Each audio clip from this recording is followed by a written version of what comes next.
Shem, vipi mbona umeleta kwenye mapori? Shemeji, hebu naomba nipe jibu langu basi. Mimi nakuelewa mzee. Yaani ni fall in love. Yaani kitambo tu. Hivi una akili kweli wewe? Fred si rafiki yako kabisa wewe. Unawezaje kuwa na mimi wakati kabisa yule alikuwa nipate mtoto kutoka.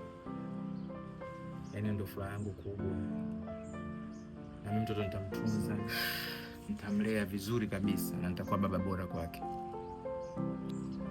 Kwa maisha gani tuliokopo nayo? Haya. Yaani sikia nikwambie baby. Tuanze kwanza utafute pesa, tupambane. Ushanielewa vizuri. Baada ya hapo hivyo mwanamume wewe una shida gani lakini?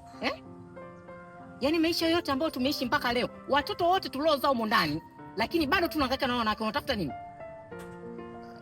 Huyu rafiki yangu alikuwa ananiambia habari za kazi. Ngoja niage lini. Rafiki yako ndio unakuja kuongea naye kwenye uchochoko unajificha.